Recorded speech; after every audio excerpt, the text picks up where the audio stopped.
Okay, good evening. I'm calling to order the meeting of the City of Salem Budget Committee for April 14th, 2021. It's a Wednesday in April, so it must be the start of budget season. Can the recorder please call the roll? Chair Tigan. Here. Member Stapleton. Here. Member Tom Anderson. Here. Member Sharik. Here. Member Phillips. Here. Member Davis. Here. Member Leung. Here. Member McCoy. Here. Member Gonzalez. Here. Member Brown. I am Here. Japanese. Member Hoy. Here. Member William Anderson. Here. Member Nordyke. Here. Member Sund. Here. Member Lewis is absent. Member Milton. Here. Member Bennett is absent, and Member DeCarmo is absent. Thank you. Okay, thank you. Please join me in the Pledge of Allegiance. I pledge allegiance to the flag of the United States of America and to the republic for which it stands, one nation, under God, indivisible, with liberty and justice for all. We have some additions this evening to the agenda. Could I please have a motion to approve the additions to the agenda? So move approval of additions to the agenda. Okay, I have a motion from member Tom Anderson and I second from member Hoy. Close enough. Is there any discussion? This evening we'll do votes by vocal acclamation, and we'll take a roll if there is any no votes. So all those in favor, please turn on your microphones and signify by saying aye. Aye. Aye. Aye. Aye. All those opposed, please signify by saying no. Okay, the motion passes unanimously. We will begin tonight with the virtual public comment. The Budget Committee meeting agenda is organized in a way that more closely aligns with the City Council agenda. This is an opportunity at the beginning of the meeting for comments on agenda items other than public hearings and deliberations. At the end of the meeting, there will be an opportunity to comment on items not on the agenda. For members of the public who have signed up to testify, please provide your name and your neighborhood or ward. You will then have 3 minutes to testify before the committee. If you are representing a group, you will be provided 5 minutes. The first person signed up to speak this evening is Betsy Belshaw. And members of the public who are here tonight to comment, please just keep an eye on the screen and you'll see Courtney Knox-Bush with the city come up if you're reaching the end of your time. Ms. Belshaw? I hope you can hear me. My name is Betsy Belshaw. I'm a coordinator for the Minto Brown Park Patrol, and that's one of the reasons I'm here. I'm asking for an additional park ranger. We now have one. We need many more. I think you may have heard that Portland is asking for 18. We don't need 18, but that's an indication of the fact that more are needed. We now have one park ranger who is important in the fact that he is supposed to cover 88 community and city parks. Obviously, this is impossible for one person, and so we need additional help, particularly after the debacle at Bush Park and the fact that, fortunately, Salemites have fallen in love with their parks. Those who didn't love them before now do after COVID. And the number of people has increased dramatically, and with more people, you get more problems. So I'm asking for an additional person to help us cover. We need more eyes and ears.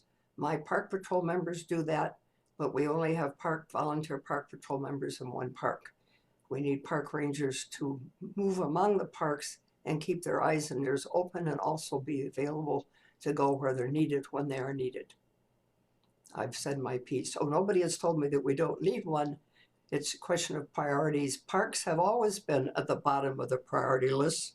I've been making that point ever since I've lived here, and this is no different. Nobody said one isn't needed. It's just a question of money. Everything in Salem is always a question of money. And so I'm here advocating for another park ranger. And if you want to give me more, I'll take them, but I'll settle for one. Thank you, Ms. Belshaw. Any questions? Yes, Paul, I had a quick Member question. Nordyke? Thank you, Chair. Thank you, Ms. Belshaw, for your testimony. Do you have any information on the kinds of things that the park ranger has been reporting? Any community concerns, anything that you would like to share with us? One of the problems has always been dogs in the park. And the situation has improved dramatically at Minto. I can vouch for that. People are much more amenable to keeping their dogs on the leash, and that is due to our park ranger. He is very good at public relations. He is not threatening. He obviously can give citations if he wishes to.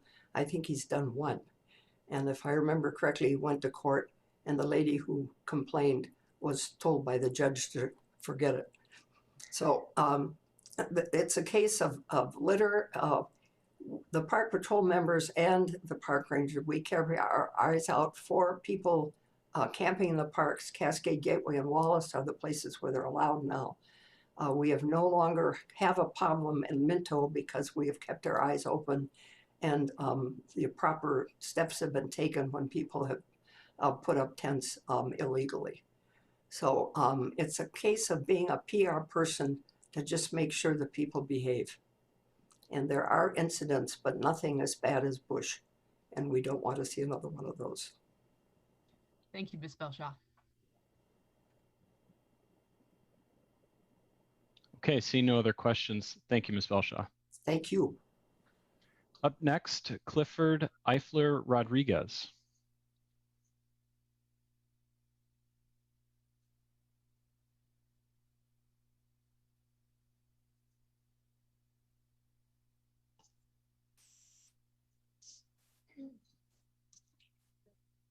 Good evening. Good evening. My name is Clifford Eifler Rodriguez. I live in Ward 6. I'm testifying in support of the funding of fully funding a mobile crisis intervention team. While that has been talked about for several months, it's essential for our city, especially a city of this size. Recently, we saw that Salem police killed someone who was dealing with a mental health crisis. I mean, the very act of what a crisis team would intervene in. Salem PD during their shifts has access to 2 mental health professionals. Not one was called during that call to help intervene. This creates trauma within our community, within families associated with those issues. We can't keep dragging our feet on this. It's time to start funding this. It's time to grow up as a city. It's time to recognize that the police aren't the answer to intervene in these critical calls. They're not trained for that. They don't need more money for that. We need to get professionals who know what they're doing. And I yield the balance of my time. Thank you. Any questions?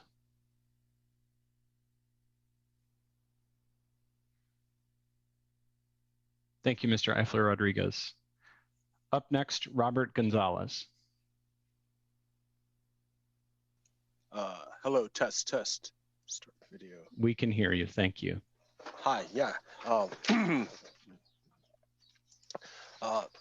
My name is Robert Gonzalez, Ward 4, Salem, Oregon.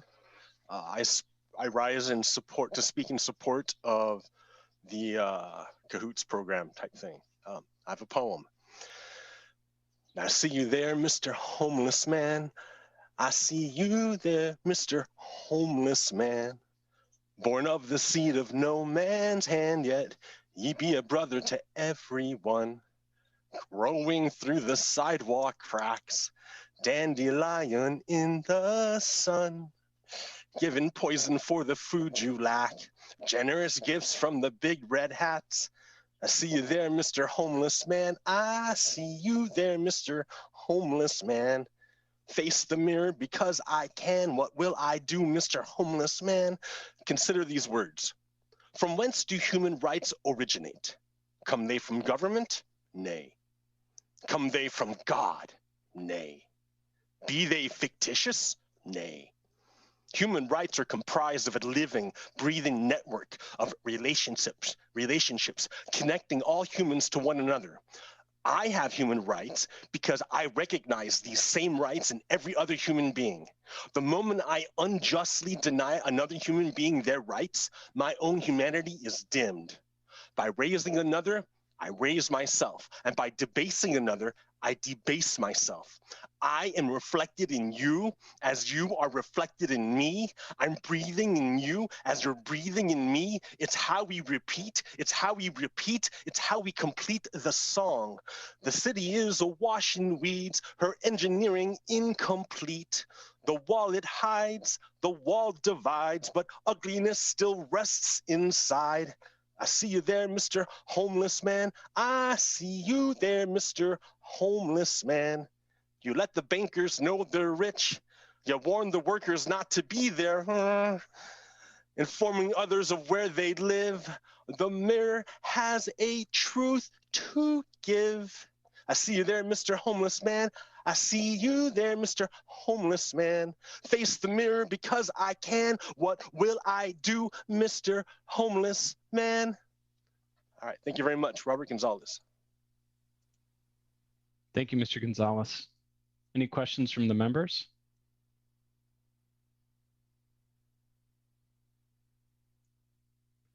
Okay, that brings our public testimony this evening to a conclusion. Thank you for everyone for your testimony and the conversation. We've also received a number of pieces of written correspondence as listed under item number 2 from the additions agenda. Our next order of business on the agenda is the approval of the January 20th, 2021 Budget Committee minutes. I'll entertain a motion from the floor to approve the minutes of the January 20th, 2021 meeting. I move approval of the January 20th, 2021 meeting. Second. I have a motion from Member Hoy and a second from Member Leung. Any discussion?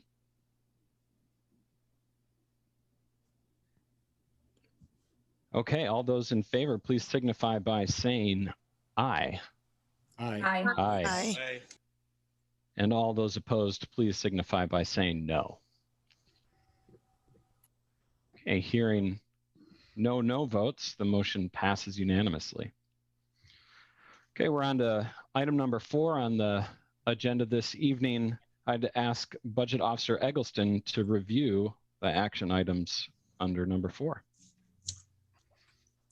Thank you, Mr. Chair. There are 3 action items. The first 2 are nominations and elections for vice chairperson and secretary.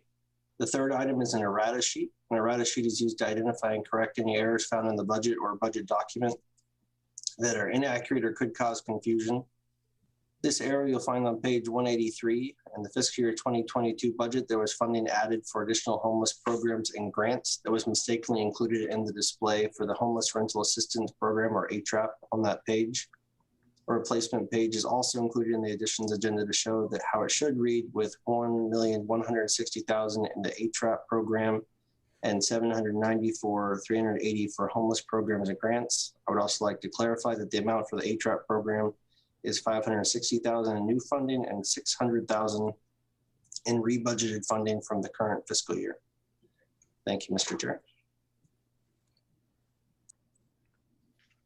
Thank you, Mr. Eggleston. A question from the floor from Member Hoy. No, I'm sorry. I was ready to make a nomination if we were going to open nominations for the vice chair. Okay, let's get to it. These elections were postponed, for the record, during our January meeting, so I will entertain a nomination. Member Hoy. Thank you, Mr. Chair. I would like to nominate Member Jackie Leung to be vice chair. Second. Okay, nomination for vice chairperson is Member Jackie Leung. from Member Hoy and a second from Member Anderson. Are there any other nominations from the floor?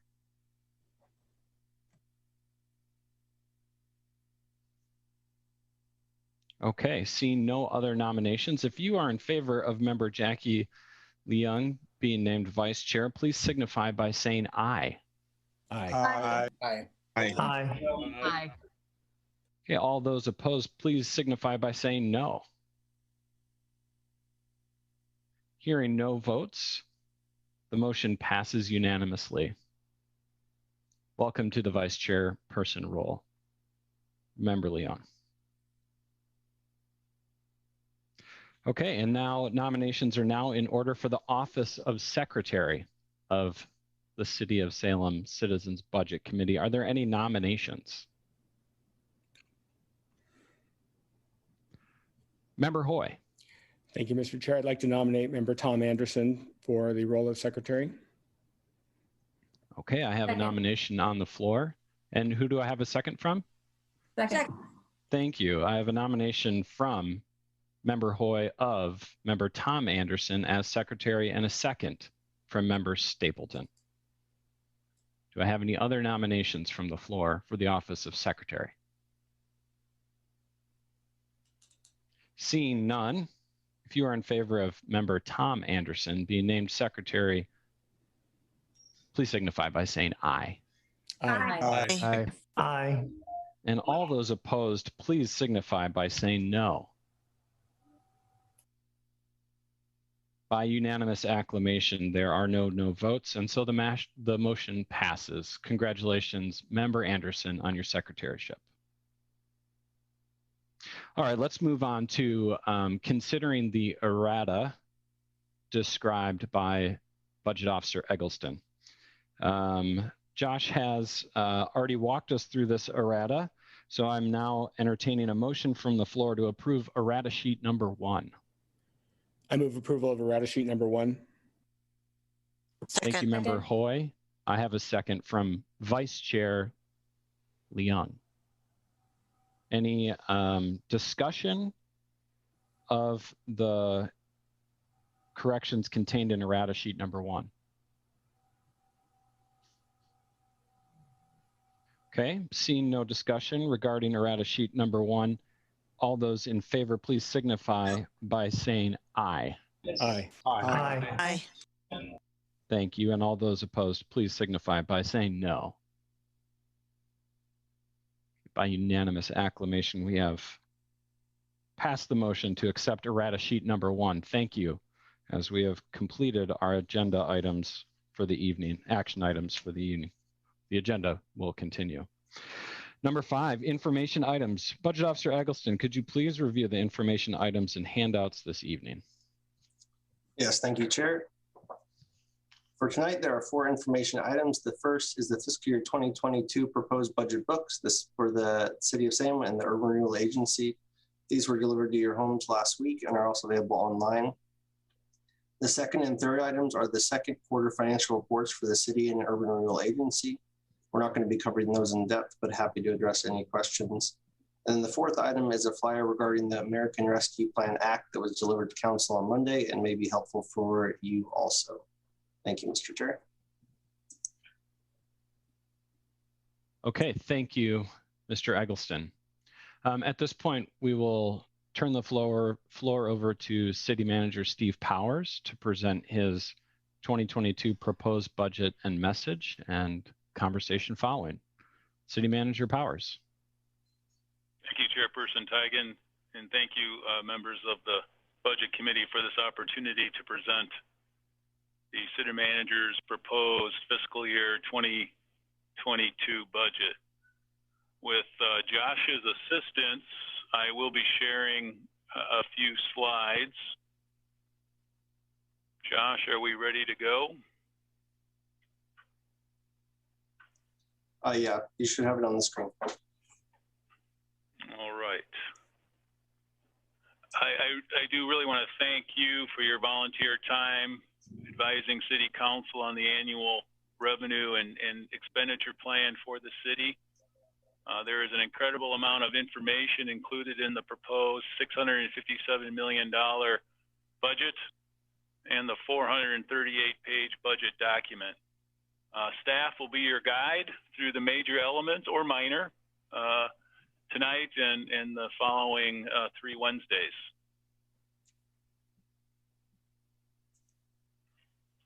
The budget and these budget committee conversations are organized around the 6 result areas within the city's strategic plan, within City Council's annual policy agenda. As staff prepared this budget, we were mindful of the City Council's recently approved strategic plan and policy agenda. Council and community priorities include addressing homelessness, creating community resilience as we continue to recover from the pandemic, increasing access to city services, building great neighborhoods, and taking action on climate change. This next slide should be 2 pies. There is a lot of information to unpack on this slide. As a financial plan, this slide really summarizes the budget as our funds and beginning fund balances that are anticipated in fiscal year 2022. The resources total $766.3 million, an increase of 1.5% over the current fiscal year. Budgeted expenditures total $657.5 million, or a 2.4% decrease from this current year. If you're quick with math, that's a $151.6 million difference that Josh will explain if you have questions.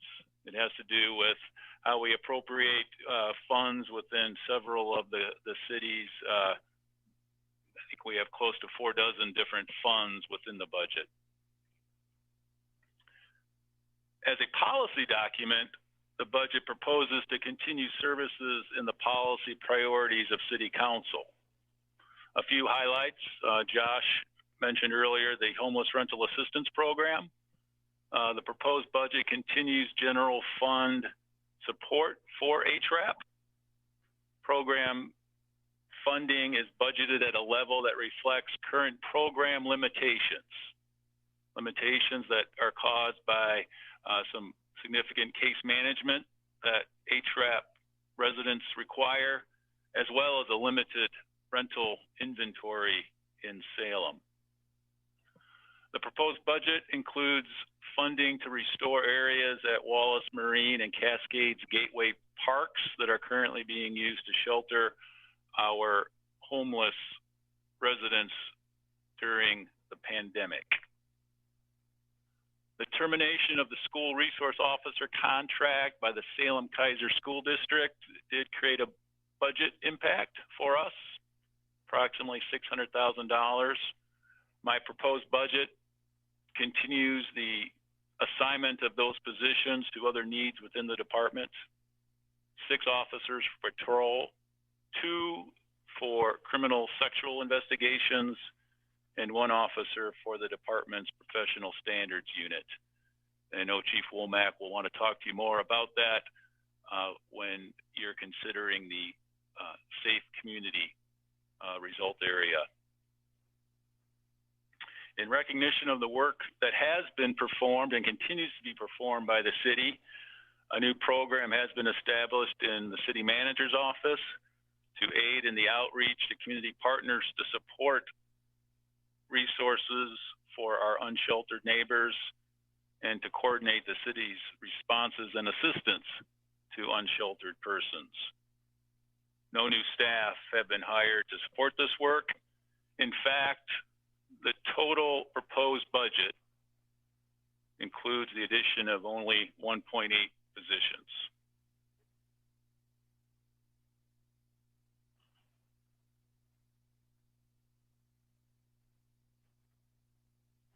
This next slide should be the American Rescue Plan. When we were together a year ago, I did not anticipate COVID-19 would still be an overarching issue for the city's budget. It is. As this proposed budget was taking shape, the American Rescue Plan Act, or ARPA, arrived. This substantial transfer of federal dollars to state, counties, and cities is to help us recover from COVID-19's impacts. It passed on March 11th of 2021. ARPA provides $350 billion to states and local governments. Salem's allocation is approximately $32.9 million. As Josh mentioned, you have an information sheet that summarizes ARPA. Rules and guidance are expected from the U.S. Treasury before the city receives its first payment in May of this year. Among the congressionally designated uses of ARPA are revenue replacement and funding for direct city COVID-19 expenses. The proposed budget, which is highlighted on this slide, has $19.2 million in revenue replacement to ensure services will be maintained. Of that total, 11.3 is within the general fund. Downtown parking, $500,000. Our cultural and tourism fund, 3.2. Our utility fund, water, wastewater, stormwater, 2.6 million. Our transportation fund, primarily street maintenance, is 1.6. The $19.2 million replaces revenue in those funds that was lost due to the pandemic. Without this revenue, the reserves in these funds would fall well below fiscally responsible levels. In fact, for the cultural and tourism fund and the downtown parking fund, those funds would completely exhaust their reserves and would need a subsidy from the general fund if we were to continue services in those funds. 5.6 for direct reimbursement for city expenses. The balance of $8.1 million would be for eligible projects and investments. This funding would be held in reserve for city council to determine uses that will be most impactful for the community.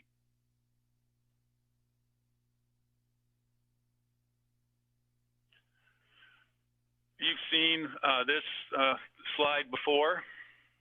Much of the budget committee's attention is on the general fund, the source of funding for, among other services, police, fire, parks, library, and homeless services. The first column of this chart represents our forecast for the current fiscal year, and the remaining columns are the city's 5-year forecast, the first of which is in green, my proposed budget for fiscal year 2022. The general fund includes $16.9 million of ARPA funds. And you can see those funds in the beige row. ARPA provides the opportunity to stabilize the city's general fund. This is a fiscal policy choice for the budget committee, how much ARPA should be used for revenue replacement. My recommendation is based on analysis by the finance department of reasonable revenue losses caused by the pandemic. What does reasonable mean? Our chief financial officer, Robert Barron, will tell you that it means we would pass an audit. We have done so with our CARES funding, and we take a very careful and prudent approach to identifying revenues and expenditures that are tied to COVID-19. What may appear odd, with the city receiving almost $33 million, is that the general fund forecast is generally a status quo budget with no significant changes to the services currently provided. As I mentioned earlier, we're only adding 1.8 new positions out of a workforce of over 1,200. The operations fee and growth in other revenues help maintain services over the forecast, but are insufficient to increase service levels substantially or add new initiatives. ARPA funds are one-time, non-recurring. We must spend them by 2024, the end of calendar year 2024. and should not be used for ongoing services, at least not without a specific revenue source to replace ARPA funding. This next slide is the same forecast without ARPA funds, and it shows you the impact to our fund balance and to our forecast. We've removed ARPA for both this current fiscal year as well as in the proposed budget for fiscal year 2022.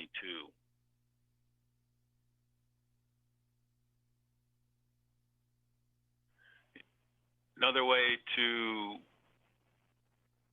highlight the significance of the ARPA funds for our fiscal stability is that if I were to present a balanced fiscal year 22 budget where expenditures equal the forecasted revenues for the city, I would have had to recommend the reduction of 20 positions, 20 employees at the average cost in the general fund. That gives you an idea of the significance of the ARPA funds to helping our fiscal stability for a few years. The non-general fund impacts of COVID, these were on the previous slide. My proposed budget anticipates a return to normal levels of collections of revenues by the fall of this year. The proposed budget includes one-time ARPA revenues, replacement dollars for culture and tourism of $2 million this current fiscal year and $1.2 million for next fiscal year. Transportation is 1.2 for this year because the impact has really been this year, with a smaller impact in next year of 500,000.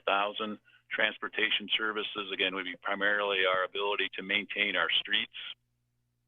Downtown parking, $300,000 this fiscal year and $200,000 next fiscal year, as there are fewer people commuting to work, fewer parking permits. And the utility fund, $2 million loss in fiscal year 21, and we're projecting a $600,000 loss in this upcoming fiscal year. In closing, because I really do want this time to be yours, either to have questions regarding this very high-level budget message, or as you get into the two result areas that we have for you this evening, so you have plenty of time for questions. So in closing, the American Rescue Plan Act funds allow the city to continue current services and slows the use of fund balance, especially in the general fund. We continue to have service needs that exceed our recurring revenues. The recent police independent assessment identified the need for 60 additional patrol officers. Fire department continues to demonstrate that additional call volume has impacted our ability to respond to calls within recommended times. Parks continues to be stretched thin. Technology has proven to be vital to our service delivery during the pandemic. So the need for additional ongoing revenue exists if there is a desire to increase services, to keep pace with the growing population, to meet current needs, and to respond to sharply increasing needs and impacts of Salem's unhoused residents. Throughout our scheduled budget committee meetings, we will highlight changes and initiatives within each of the result areas. Tonight, we will be covering welcoming and livable community and natural environment stewardship. Chairperson Teigen, I would be happy to answer questions at this time, or we can continue through the budget presentations and circle back to any of the information that I highlighted in my presentation. Thank you. Okay, thank you, City Manager Powers. Appreciate your opening remarks. I think as your chair, Josh Eggleston and I had a conversation about when the best time to talk about ARPA would be, knowing that it is certainly a unique characteristic of this year's budget. to say the least. And he assured me that since it was going to be such a significant part of your opening remarks, I think rather than having its own agenda item, we would open conversation about your opening remarks, including ARPA. It's easy to understand that it'll probably be a recurring topic of conversation over the next 4 Wednesdays.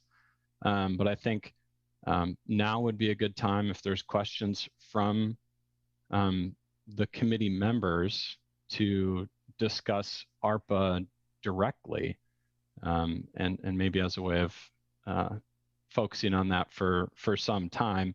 And then after that conversation comes to a close, we'll go into the other results areas, and then there's one more point at which we could have an open conversation before the evening closes tonight. So I'll defer to the floor if there's anyone who has opening questions for either City Manager Powers or staff. Let's start with Member Tom Anderson. Thank you, Mr. Chair. Josh, could you put up the first slide that Steve showed us that shows how we delineate the ARPA funds between revenue, or among revenue replacement, direct reimbursement, and council determination? Good, thank you. Is there some way, I understand, Steve and Josh, that you've allocated in the 19.2 million revenue replacement these specific funds, and I get how you say, okay, our downtown parking is down this because before COVID it was X and now it's less than X. So I think that's how you did it on all those. And how is that different than $5.6 million direct COVID-19 response reimbursement? What was there in our COVID response that we spent $5.6 million? I've got another question, but I don't know if you want to answer that first, and then I'll go to the my other question. Sure, Member Anderson. The revenue replacement is simply that. It's looking at fiscal year 19, the most recently completed year prior to the pandemic, using the current understanding of the guidance from the U.S. Treasury. Of course, it could change as they go through the rules. But it's simply that, a comparison of revenues that have been lower than that fiscal year 2019.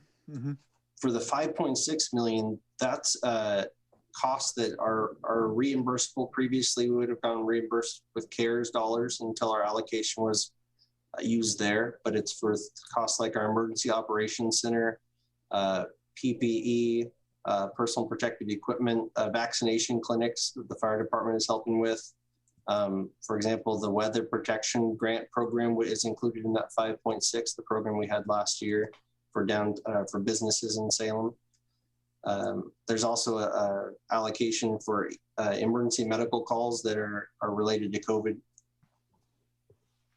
And that number, just so you're aware, I believe they're actuals through the end of March, and then we have a projection through the end of the current fiscal year. So that 5.6 million is just through the end of the current year.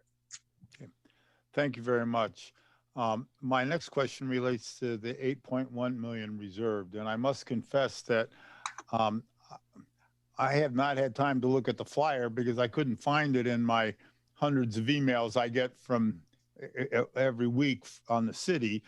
But I had been under the impression that you and the city manager were recommending that some of these funds go into the actual reserve account, just to keep them in the reserve account. But the way Steve described the $8.1 million, it seemed like it was more at the discretion of the council as to where we might want to put these in terms of future programs and investment. And one of them could be put it in the reserve account to keep it at whatever our a council policy is, and others could be different programs that we might want to use it for. Is that correct?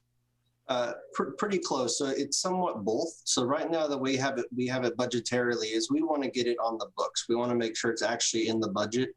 And then at that point, council could direct us to move it where it's needed based on what their direction is. So right now it's in trust and agency, 8.1 million would be budgeted there. And then council, we'd come back and ask you if we need to move it around to somewhere else. And you said it's in trust and agency? Correct. So it's amount What's that? held. It's so if you in the budget book, it's all the funds that are start with 400. So they're held for a specific project or purpose. It's usually money that's not ours. So until we identify where this is going, what we're going to use it for, it seemed an appropriate place. Okay, thank you. We can keep that. I think for the conversation, it might be helpful to keep this slide up. I'm going to kind of bounce back and forth to see if we have other members who might have a question about this slide. I see member Sund and then member Nordyke. Thank you, Chair. My question, so does the guidance, like in the 19.2 million, looking at prior year, I would imagine that some of the difference between pre-pandemic and post-pandemic is not specifically COVID related. I mean, it could be that there are other factors impacting the difference. And so I'm sure that the guidance has been ever changing as it has for the CARES Act money. Is there specific guidance out there with this fund on, you know, when it comes down to the auditing later, or is it truly the reasonableness approach of a prior year, either a prior year budget or a prior year actual comparison, you know, for considering these funds? It's a great question, Member Sund, and we have a lack of guidance, not changing guidance at the moment. Our understanding is it'll be based on the most recently completed fiscal year. What I did when I put these numbers together is I didn't include all the revenues. You'll notice not all the funds are there because we know some are not related to COVID. So we did take that first filter of, hey, this has nothing to do with COVID-19. We pulled those out. So these are the ones, you know, that we can at least directly or indirectly attribute to COVID. And we'll see when the guidance comes out. So I'm sure there will be adjustments based on the types of revenues and what the amounts are when the guidance is officially given to us. Member Sund, just to directly answer your question about the conservative approach we took, you're right. At the League of Oregon Cities, the guidance that we've been given so far is that we'll be allowed revenue replacement, but is it the revenue that was lost against a budget, or the more conservative estimate of revenue lost versus the prior year, which is a known number, an actual number? And we took the most conservative approach when we developed these numbers. In the absence of more specific guidance, we thought that was a good approach. Thank you. Appreciate that. Thank you, Mr. Barron. Member Nordyke. Thank you, Mr. Chair. While we have this slide up, I just want folks to bookmark an idea and a thought for future discussion. This includes, as indicated on your screen, $8.1 million reserved for future programs and investments. And as city staff have just told us, that is money that we can set aside to budget for a specific purpose so that when the time is right, the money is budgeted. I don't know about you, but I've been working in the government long enough to know that if it's not in the budget, it doesn't exist. And I look forward to our budget committee meetings every single year to hear from our citizen budget members, to hear what you think we should spend our money on. And that is why we are here, for you guys. And I really welcome your input. And I would be remiss if I didn't point out the other members of the public who have signed up to provide written testimony in addition to the oral testimony you received tonight. And if you have not had a chance to take a look at it, I urge you to look at the 90+ pages of written testimony that we received tonight from members of the public. And you will see that of those 90+ pages of written testimony tonight, they are overwhelmingly about and in favor of financial support for a mobile response unit.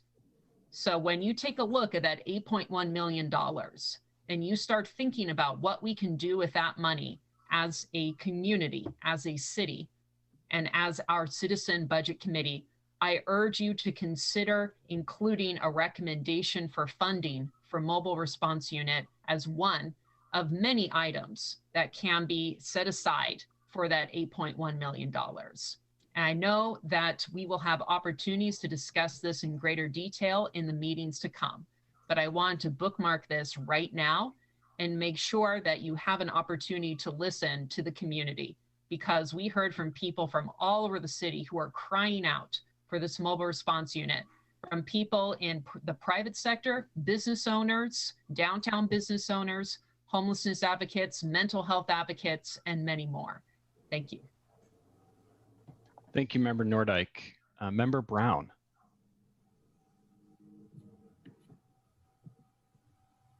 Thank you, Chair Teagan. So I'm going to follow Member Nordyke in response to putting a bookmark here for future investments and programs. And Josh, maybe I missed it. Is there a place where we can bookmark funds for the BIPOC community? So that's a question. And I'm also wondering, can we bookmark a discussion for future programs and investments that is strictly set aside for the BIPOC communities? For the ARPA funds specifically, it would be up to the guidance from the U.S. Treasury when we get that guidance. Otherwise, it would be up to the Budget Committee and the Council what they appropriate the funds for. So there's definitely some discretion. Bob, do you want to add anything? No, I think exactly what Josh said. In the absence of detailed guidance, we don't know what we can spend the $8.1 million on, but we certainly hope to get more detailed direction before we're scheduled to receive our first payment in the middle of May. The guidance told us that we would receive direct payments within 60 days of its approval. President Biden signed it on March 11th, so we're assuming sometime in the middle of May we'll receive the dollars. Our goal, or our hope, is that we'll have guidance from the U.S. Treasury prior to the receipt of funds. Now, one thing that we have in our favor is that we don't have to spend this money until the end of 2024. So we have all sorts of time for council engagement, community engagement, to see exactly where these funds can be held. And the funds are not lost. As Josh said, we anticipate getting all $32.9 million. We just don't know what we can allocate the 8.9 to without specific guidance. So it's been moved to that trust and agency account. So it is in fact budgeted, and we will await guidance from the council on where those dollars will be applied, but we can't advise council until we get specific guidance ourselves. And if I may, Chairperson Teigen, and that trust and agency account really is a way for us to be transparent and to be accountable back to the Budget Committee, council, and the community as far as where are those funds. They won't slop over into other funds of the city and get lost within our accounting. It'll be an amount that is clearly identified and can be referenced really by anyone with a little bit of guidance as far as where to find it within the budget document. Thank you, City Manager Powers. I guess I'll try to put a point on it, and then I have a question as well, and I see Member Anderson's hand. What I'm hearing is that if we don't have final direction from the Department of Treasury before the end of our budget cycle, us as a budget committee making recommendations, it's going to be difficult for us to make specific recommendations about how to spend the money if we don't know any of those ways are actually legitimate. I think the thing we as a budget committee are going to have to think about is then what is the process that we're agreeing to when we approve this budget? Because at some point, the decision will have to be made. The guidance will be known. And so does the budget committee just sign off on whatever happens after that because it's in this trust and agency account? Or do we need to have a conversation as a budget committee about what that process looks like, knowing we're essentially signing off on it when we approve a budget that includes this funding? And the number that I want to have a little bit more clarity from city staff on, and maybe from the city manager, is the $11.3 million in the general fund. Because I can look at the other amounts on this slide, and it's very transparent to me. Why would downtown parking have been impacted by COVID, right? Why would cultural and tourism funds be impacted by COVID, the utility, and our transportation system? I guess I want to give the staff a chance to explain. When we met a few months ago, and certainly when we met a year ago and didn't know what we were getting into, what we were told as a budget committee is we got a pretty boring budget. You know, we don't depend on a slew of hotels the way that downtown Portland does. We should be able to ride this out. Now, granted, I don't want to put that back on you guys, knowing when no one knew what was coming for the next year. But I do think I'd like the opportunity to give you the opportunity to explain in more detail, and if it can't be done tonight, maybe over the next couple meetings, what's behind this 11.3? What revenue is being replaced that was actually lost because of the pandemic? Because for every dollar that we replace in the general fund, it's not something that can be put towards a policy response in the trust in agency account.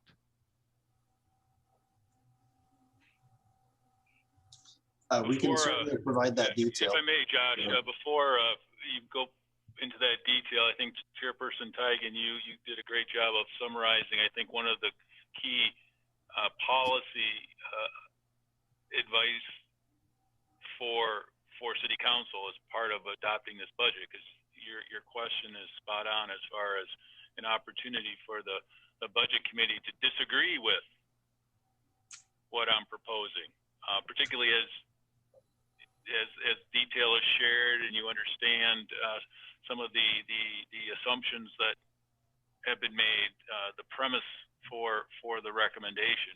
So I think that's part of your process question, and I might be getting ahead, and we can certainly come back to this at any time the budget committee would like. I would suggest that would be an appropriate place for the budget committee, perhaps even more so than the specific recommendations of programs or initiatives, which you can certainly do as well. But because of that lack of federal guidance, because we have some other moving pieces at the state level, you can do that, but there might be a lot of qualifications and speculation as far as whether city money, I mean, it's all city money, but whether city money should be going to those, or whether we should wait and see what opportunities there might be with the ARPA money or with state money. But Josh can go into the detail regarding the 11.3.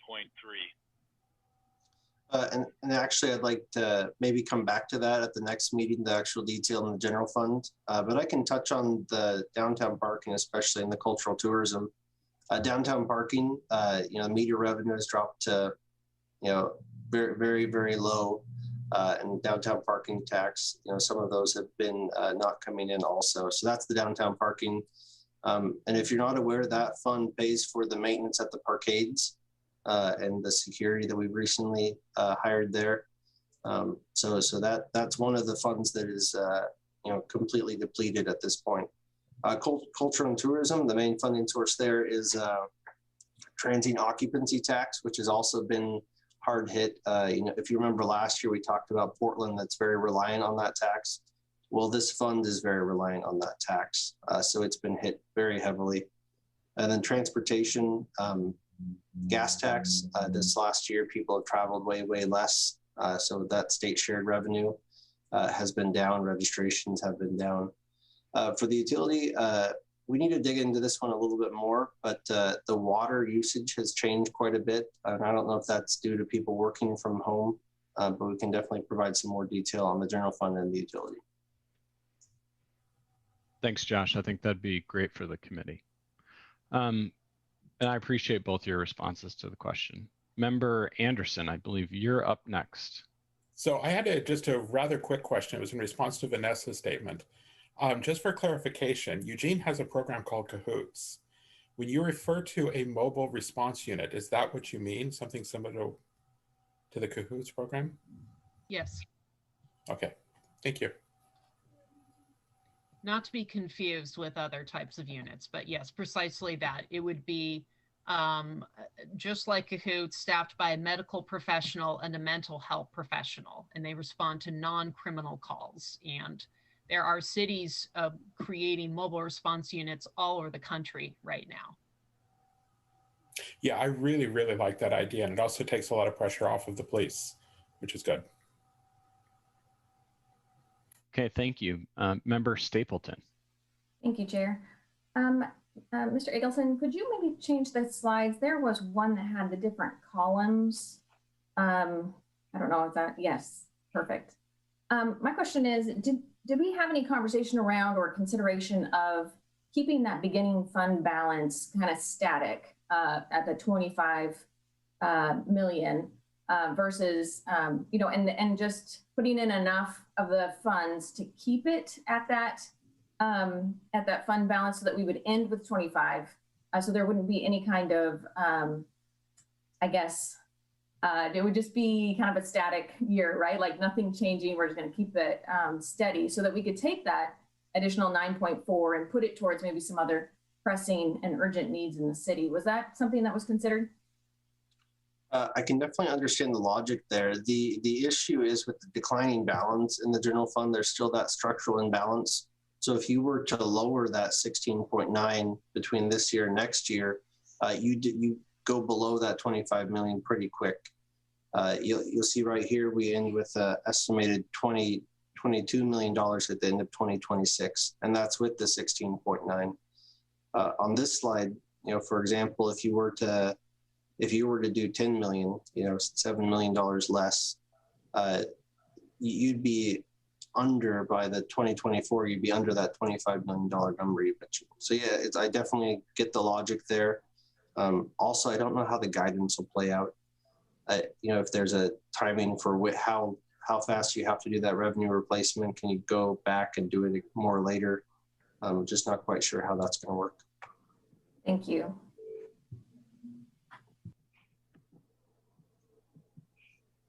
Okay, thanks. I'm kind of scanning the pictures as we go. Member Phillips, thank you. Thank you, Chair. I just want to take the time to say my thoughts at this moment. I also would like to bookmark the idea of at least investing staff time to try to pursue, you know, at the Sobering Center, that concept. I think it would complement something like a Cahoots model, which I'm also in support of. And I really appreciate Member Dr. Brown's comments.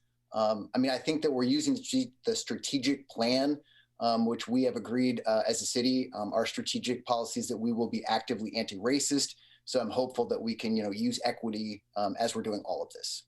Thank you. Thank you. Member Hoy. Thank you, Mr. Chair. I have a question either for Mr. Eggleston or Mr. Powers regarding the ARPA fund. I think I heard you say earlier that we shouldn't be using this money for ongoing programs. I'm wondering if you can just talk about that a little bit more, because as I had understood, at least a couple of the wish list items that have been mentioned, or maybe one of them, that, as I understand it, is probably ongoing. So can you help us understand how this money could be used for something like that, or why it may or may not be wise? Sure, and I don't think there's any restriction legally on doing it. It's just best practice when you have a one-time revenue to use it on a one-time expense. If you add a recurring expense when we have to have these dollars spent by 2024, what we end up with is in 2025, we have a program that we still have to fund and no revenue source to fund it. Thank you. Member Sund, then Vice Chair Leung. Thank you, Chair. So on the 8.1 million that would be in the trust and agency, I guess I'm curious, sort of getting back to Chair Teagan's comment on the timing here, that we will have concluded our meetings, that sounds like before the guidance comes out, and probably process-wise, that means that, you know, this 8.1 million would go through a different process later if it is budgeted, is what I'm understanding, or at least it would go to the city council because it would be in the budget reserved for future programs. So I guess my question is, what's the alternative on that 8.1 million that the budget committee could consider if there is an alternative? Or is this the only way to make sure it's, yeah, I guess that's my question. What's the alternative? If I may, an alternative would be infrastructure. That's one of the 4 congressionally approved general uses is infrastructure. And there's been, you know, national discussion regarding the definition of infrastructure. But for Salem, you know, certainly putting $8 million into streets and sidewalks would be an alternative. Putting $8 million toward broadband, that's also called out in the congressional in the act before any specific guidance is received. It would really be any use with, as Josh said, the recommendation that it be a one-time non-recurring use, but any use that can be extended by that December 2024 requirement that's in the act. So just as a follow-up, I'd like to mention is that the budget committee, just because you may conclude your meetings for this fiscal year before we get the detailed guidance, you still have April of 2022 and April of 2023, as much as that the whole $8.1 million may not have been assigned and approved for projects. So the spending has to be completed by the end of calendar year 2024. So this is not necessarily your first or your last opportunity to give policy direction on where you would like this money applied. Thank you. But that, just in response to that, Mr. Barron, so long as the city council doesn't, we could budget it in the trust and agency account at the end of this process. And if the city council made decisions to allocate that $8.1 million before next April, then that's the prerogative of the city council. It is indeed, I agree. Okay. And just to clarify, Chair, the full $32.9 million is included in the budget. It is all budgeted as part of that proposed budget. Just that 8.1 is in the trust fund. So if council wanted to move it somewhere else, or the budget committee wanted to move it somewhere else, that's an action that could happen. But it is all accounted for. It's all in the budget. Thank you. Vice Chair Leung.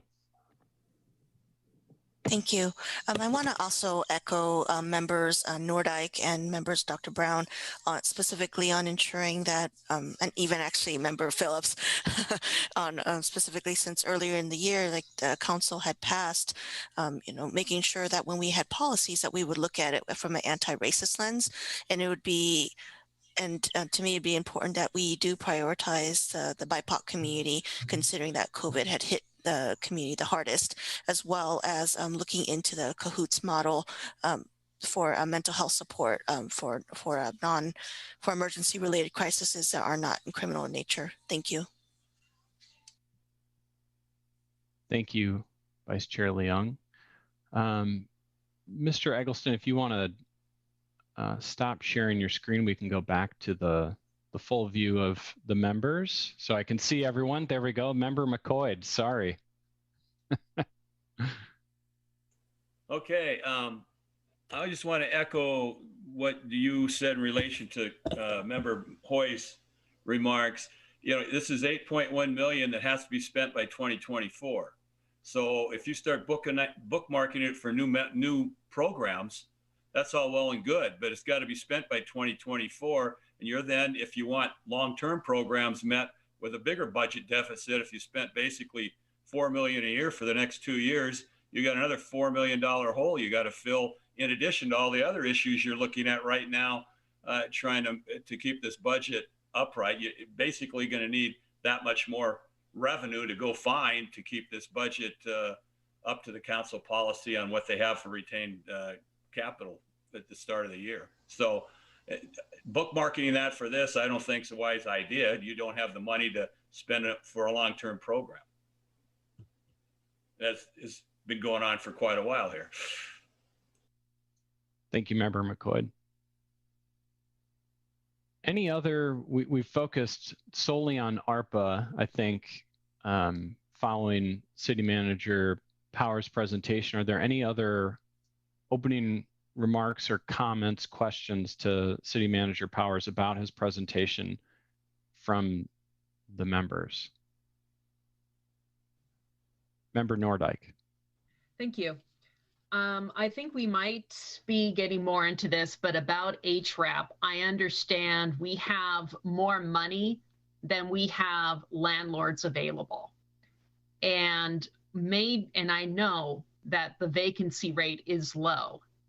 I'm wondering, of that money that we have budgeted for this program, which for those of you who aren't familiar with that program, it has made a huge impact.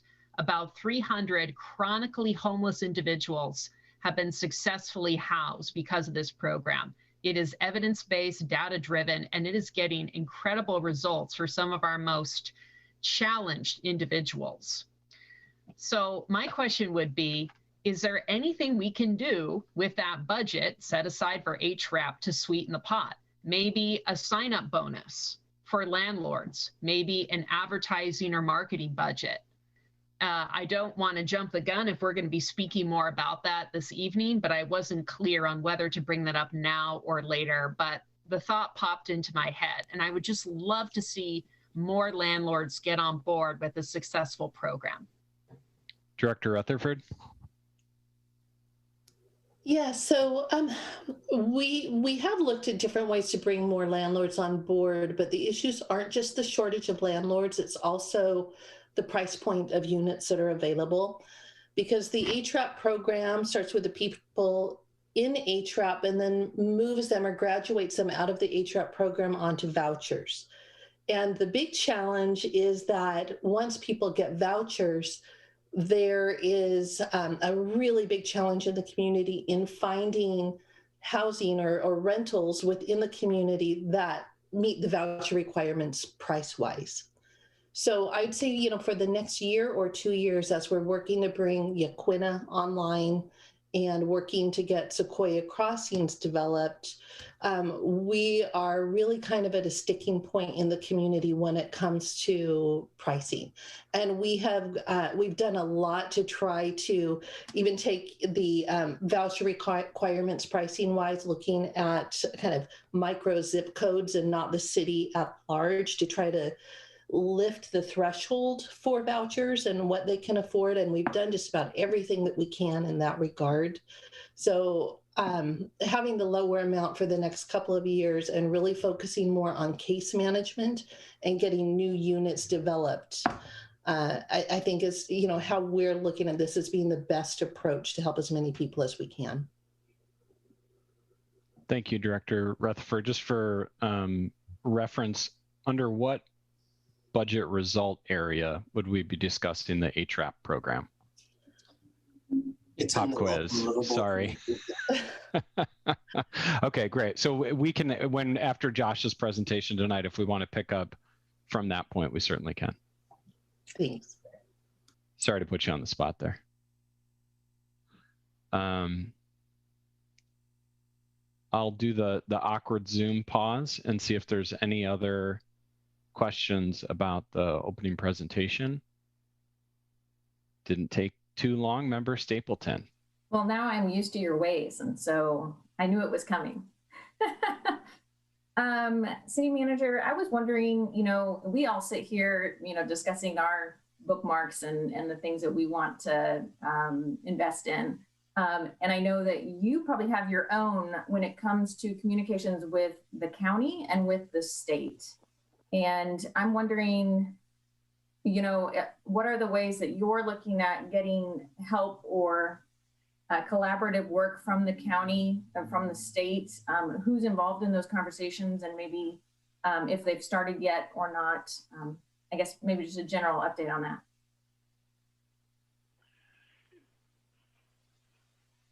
They really haven't begun in earnest. There have been some preliminary discussions, particularly on the Sobering Center council priorities from several years ago.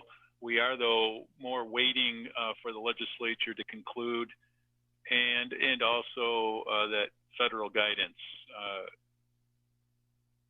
We are monitoring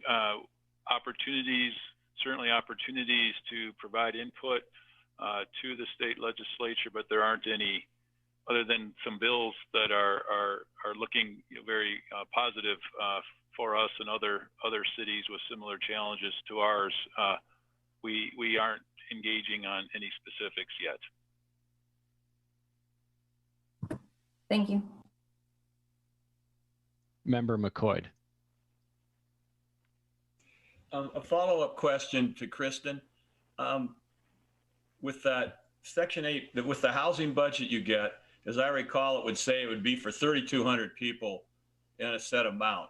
So does that mean you do the math and it comes out at whatever it comes out at, $800 a month or whatever?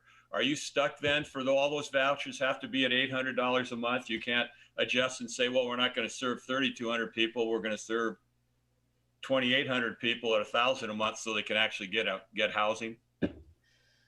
No, there's the amount of the voucher is tied to not just the number of people that you try to serve. You can't just divide it by a higher number or a lower number to adjust the amount of rent that it can cover. It's set by other factors. And a lot of that is HUD regulated in terms of caps on how much rent you can pay for within a market. So we don't have that flexibility of saying we will provide fewer vouchers at higher amounts. Okay. So then another question, does HUD base it on what the average rate is in a given city? I mean, New York City's got to be sky high compared to Salem, Oregon. So this is why we've gone down to looking at not just broader zip codes, but kind of the sub areas within zip codes and doing studies to look at what the rates are within those smaller geographic areas to try to get the average up higher. Okay, thank you. Mm-hmm. Okay, thank you, Member McCoy. I think good clarification for follow-up. Any final questions to City Manager Powers regarding his presentation? Member Phillips. Yeah, I just thought of one. So on the ARPA, there were those sections, like transportation came up as an area where you can kind of demonstrate a shortfall due to the pandemic. And I can't remember if it was the SCATS meeting I attended last month or the League of Oregon Cities Roundtable, but I thought I remember them saying that when the state gets direct aid, there's the possibility that some of that direct aid may be to make cities whole in terms of what they would have normally gotten from the gas tax. So is it possible that some of those funds look different because of the overlap with the state aid that's coming in? Unlikely. We can certainly track that down. For SCATs, other than Marion County and perhaps Polk County, I don't think there are any other direct recipients except us of ARPA money. And so what we're presenting to the Budget Committee is the city's direct payment, and the analysis that the Finance Department did of our city share of the state gas tax revenue is based upon Salem only. As I mentioned, that is for maintenance of our streets and SCATs funding and if you'd like, we can go into more detail right now, because I'm sure there are staff who can help me out, because I'm starting to get to the edge of my knowledge, which is always dangerous. But SCATS tends to be more improvement projects and planning projects, and not patching potholes or putting down chip seal like we do. I may have thank you for that, but I may have distracted you. I think it was unrelated to SCATS. It was just a comment that with the state aid that's coming from ARPA, that the state may, part of their $1 billion+ that they get may be something that goes towards the gas tax that's normally lower, like the part that Salem itself would normally get, completely unrelated to SCATS. It was just a conversation I think I heard twice on that day when I attended that That's meeting. going to be, that's going to be a conversation across the board, as there's other funding sources. I mean, the ARPA Act, we're looking at this small piece of it, right? The $350 billion, the $1.9 trillion, there's tons of other programs out there. And there's lots of CARES dollars that are still being allocated. If we were to get funds from the state to replace that revenue, we couldn't use the 1.6 that we're recommending here. We would use that first, and that 1.6 would drop down into the 8.1 bucket. It would be available for other uses. We can't get reimbursed for the same revenue twice. I think that's the point I was making. Thank you, Josh. Yep. And I do believe there have been some legislative proposals, or the governor perhaps has mentioned the possibility of using some of the state funds to bolster the state transportation funding, including the share of state transportation funding that goes to local governments. Okay, thank you, City Manager Powers. Member McCoy. Well, you woke me up. Now I'm asking questions. I had a question, reading all the testimony on the mobile response unit, and in one of them I recall they said that Eugene had responded to 24,000 calls last year. And I was wondering, to put that in perspective, since the cities are about the same size, how many calls does the police department make in a given year in Salem? Mr. Chair, if I might suggest, we could hold this conversation until the safe community results area, and you could have a more comprehensive discussion with the correct staff prepared to answer. Okay. Yeah, that's on our schedule for next Wednesday, I believe. Is that I think correct, it's Josh? 2 weeks from today. 2 weeks from now. Okay. Thank you. I think that's a good suggestion. This is a big challenge for you. Remember a question 2 weeks from now. You realize that, don't you? I'll write it down. Don't worry. Well, we got multiple note takers, I think. And Member Nordyke. Sure. Just Member McCoy, for what it's worth, it's important to remember that a lot of those calls go to non-criminal calls.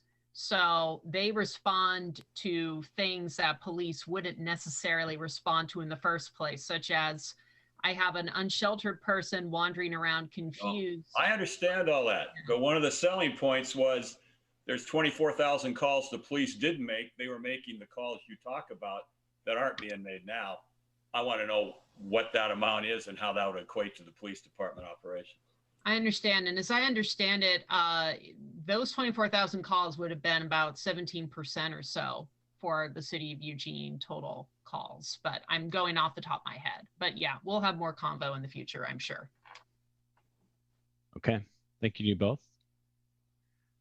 I'd like to try and transition us to the next point on the agenda.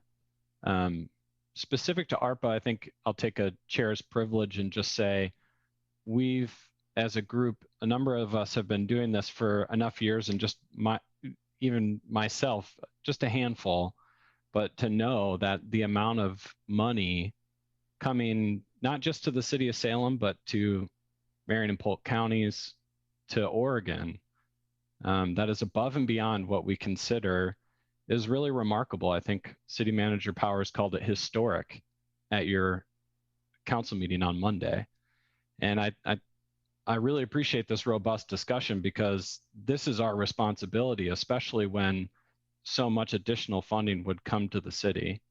And I'm looking forward to having these conversations over the next 4 weeks, also recognizing we can't know what we don't know.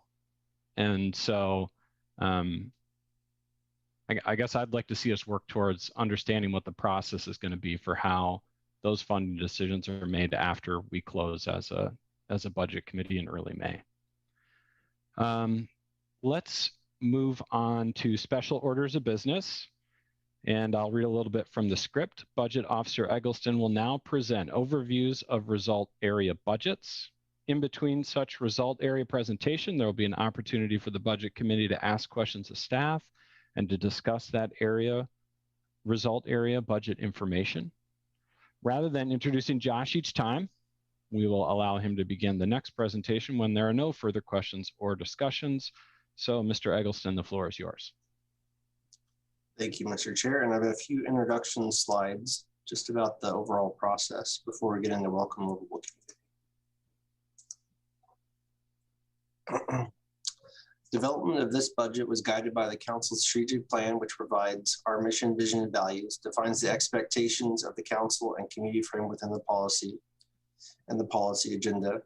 And the policy agenda relies on continuous feedback through resident satisfaction surveys, city boards and commissions, neighborhood associations, and testimony at City Council and Budget Committee meetings. The role of you, the Budget Committee, is integral to this annual cycle as the committee receives the budget proposal from the city manager, provides those opportunities for community feedback at committee meetings, sets the property tax levy each year, and makes a budget recommendation to the City Council. You heard about the result areas from Steve a little earlier. This display shows the total expenditure budget of $657.5 million broken into the 6 result areas. This includes construction funds in that gray section. As you can see, the safe, reliable, efficient infrastructure is the largest result area, followed by safe community and good governance. The city budget, just like any budget, is made up of 2 sides. The resources are displayed on the left and is made up of $260.4 million of beginning fund balance in the blue and $505.9 million of current revenues in orange. The expenditures on the right include the proposed expenditure budget of $657.5 million and the ending fund balance of $108.8 million. The unappropriated fund balance or ending fund balance is the amount you aren't planning on spending during the current fiscal budget. In Salem, and Steve alluded to this a little earlier in his slides, we have a practice of fully appropriating multiple funds, which caused a large $151.5 million variance between the $260.4 million beginning fund balance and the $108.8 million of ending fund balance. On page 252 of the budget document, you can see this information by fund. It lists all the funds and the beginning and ending fund balance and the use of fund balance.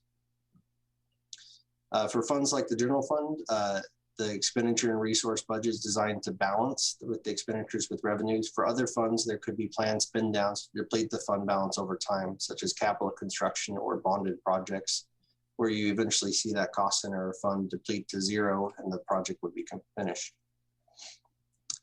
The fully appropriated funds like construction, self-insurance, the equipment replacement reserve, the use of fund balance totals $130 million.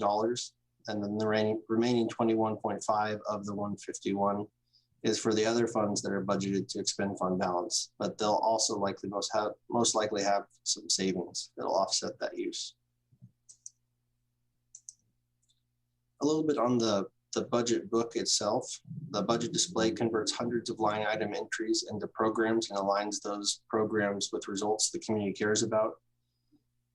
The goal of priority-based budgeting is to ensure resources are being applied to the highest and best use to achieve those results. In the budget, each result area is set off by a tab with the result area name and icon. To allow us to compile the budget publication, each program has been assigned a home result area. And then each tab section lists across multiple pages all the programs assigned to that home results area. The programs list both the current proposed budget as well as the proposed budget as well as the current adopted budget for comparison. And then on the right, you'll see check marks indicate an influence anywhere from minor to essential for the results areas. So for example, the city tree maintenance, it checks all the boxes across the board there, but it could be a minor influence or essential influence. We just show a check mark for any influence in that area. The alignment column there to the left describes programs as most, more, less, or least aligned with the overall result areas. And this can get a little confusing, a little convoluted, but a less or least alignment doesn't mean the city can or should stop providing the service. That less or least score could mean the program has a strong or essential influence in only a single result area and maybe not a strong influence in the other ones. It also could mean that there's a federal or state mandate that requires the city to have that program. Any questions real quick before we go into the first results area?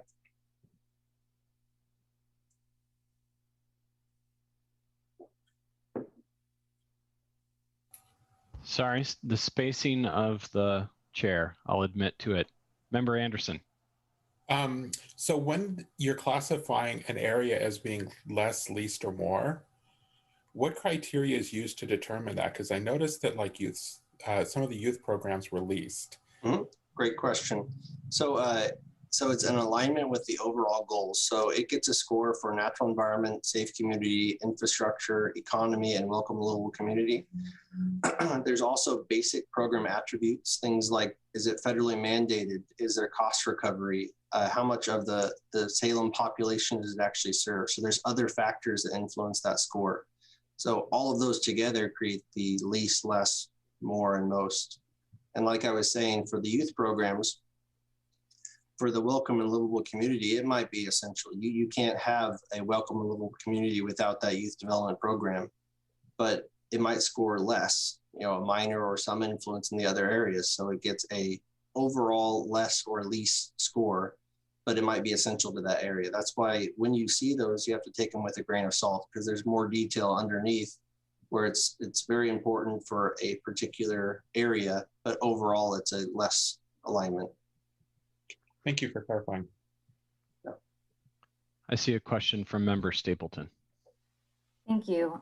Yes, I was wondering, next year when we print this, is there by any chance, could we get staff numbers for the previous year? It would be helpful for me to see the change, if there's a change in staff, that's something that I would like to see next year. Yeah, we definitely can do that. As City Manager Powers mentioned earlier, the overall change this year was 1.8 FTE, so very little shift there, but there is some programmatic change that you would see with the comparison year over year. So that's definitely something we can look at including. Thank you.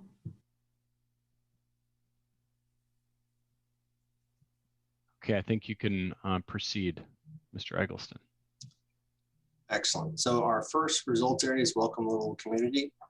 It begins on page 167 of the budget publication.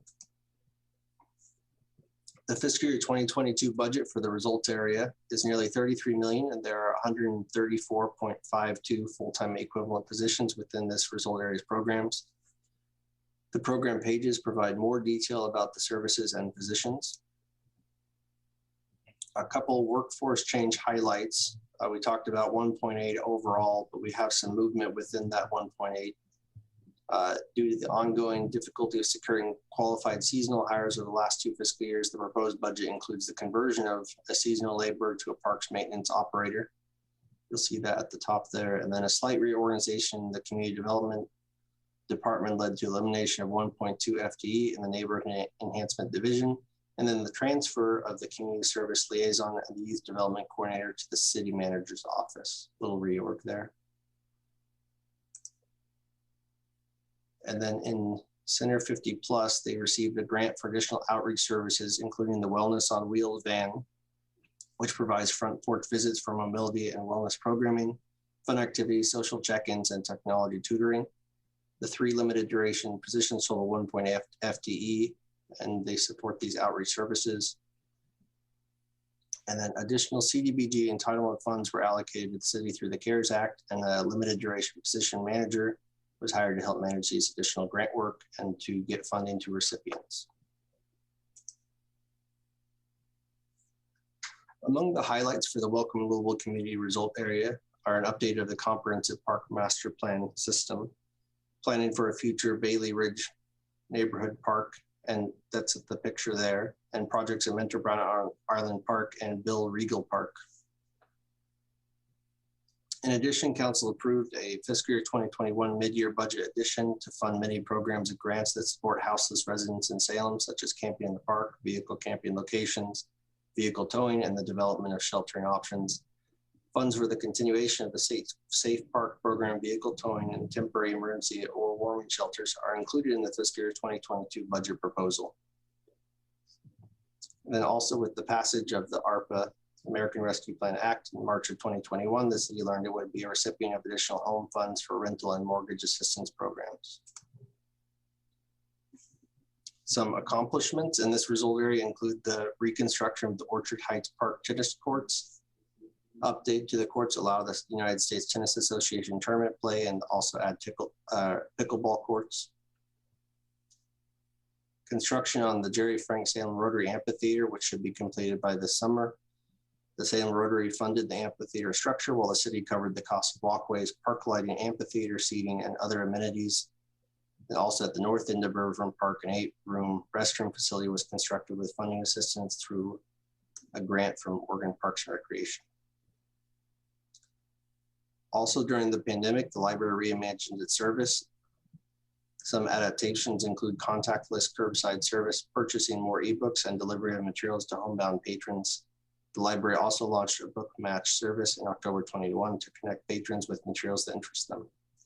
And with that, staff are available to answer questions on the Welcome and Livable Community results area. I'll start with Member Stapleton. Is that an old hand, or did you just know you'd have a question at the outset? And if so, I can go to Member Nordyke. You can go to Nordyke first, but I do have a question, so I'll keep it raised. Okay, thank you. Member Nordyke, why don't you start us off? Oh, sure. Thank you, Virginia. I appreciate it. Or Stapleton. I'm sorry. It's so funny to call you by your last name like that. Okay. This is one of my favorite areas. It's an area near and dear to my heart. I did have a few questions based on what I found in the budget book. Page 180. Page 180 discusses code compliance enforcements, priorities 1, 2, and 3. I'm just curious, my first question is, what are those priorities? And why are they budgeted separately? That's a great question. I will defer to Community Development Director Norman Wright. Yeah, thank you, Josh. Is that on page 180, did you say, Councilor Nordyke? I did indeed, yes. Okay. So I'll speak first about just the priorities themselves. It varies from priority 1 to 3 in terms of the immediate public hazard that we would associate with a particular type of case. So there are some cases that are explicit public hazards.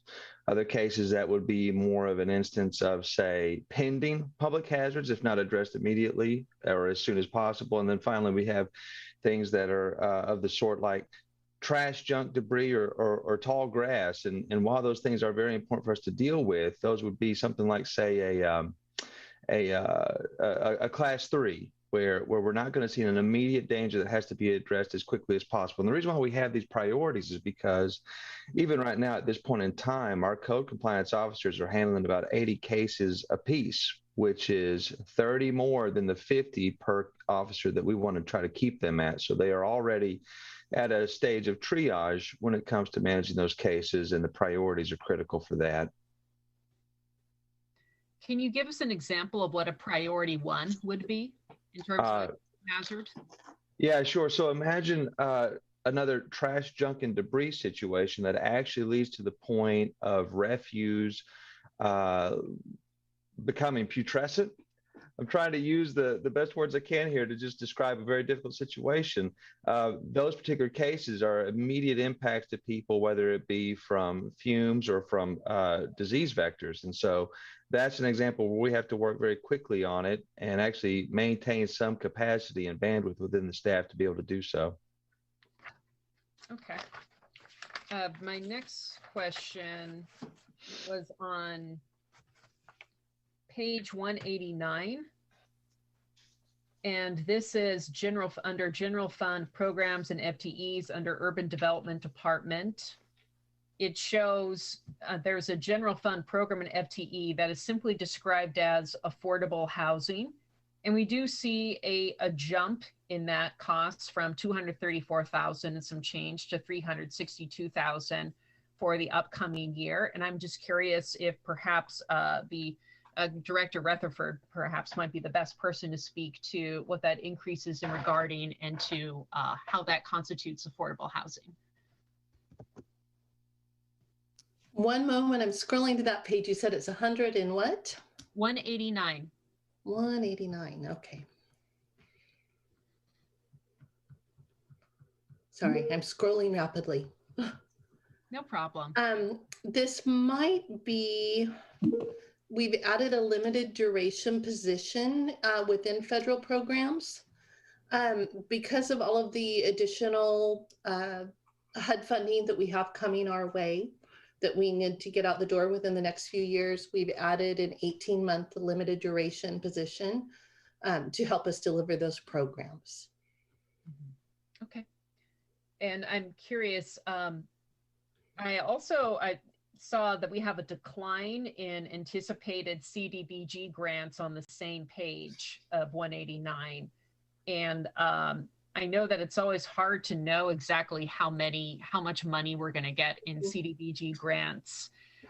Is there any ability to forecast whether we will receive more or less than 3.9 beyond the year 2022, or is it just in a crystal ball at this point?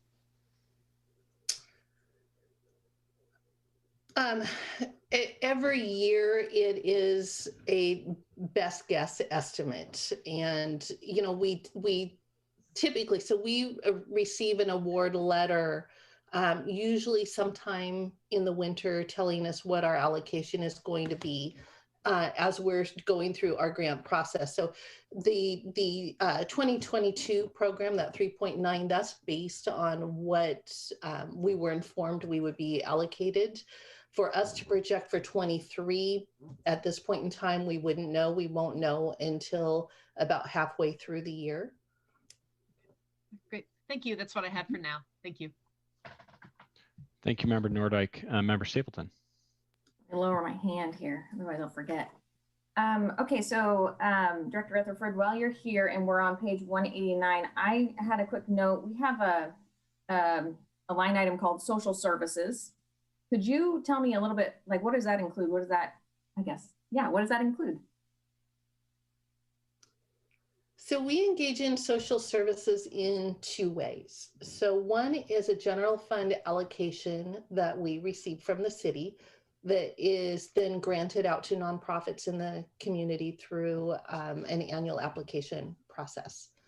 Then secondly, through our CDBG programs, there is a percentage of our community development block grant funds that can be used for social service activities. Okay, thank you. Like Meals on Wheels. Awesome, thanks. And my next question, I think, is for City Manager.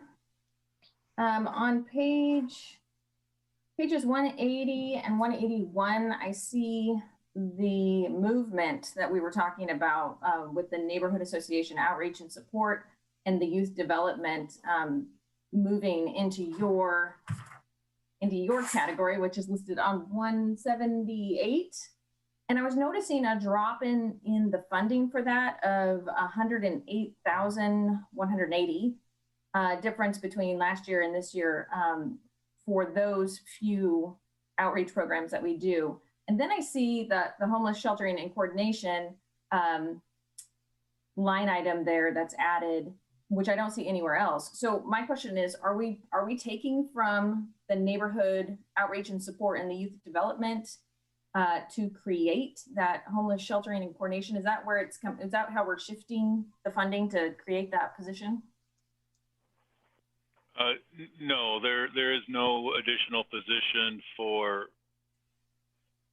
homeless coordination. It continues to be Gretchen Bennett. Josh or Norm can provide more detail regarding the amounts that are shown in the budget document, but the short answer to your question is both the neighborhood position and the youth services position are continuing. If I may, the reduction was due to the neighborhood enhancement division manager position that was eliminated, that 1.2 reduction that we talked about a little bit ago, it's that one, which is that portion you see. And then the new display for that program you were asking about, Steve, is just a reflection of Gretchen's time for the homeless coordination. So two separate activities. Yeah, and I see here, what are we at? So it's almost one position. Is that the other 20% of her time spent on her previous job? And is that enough? Do we need to consider maybe increasing that amount of time? Or I guess I just am always hounding, I'm sending emails to Gretchen. So I'm imagining she's very busy.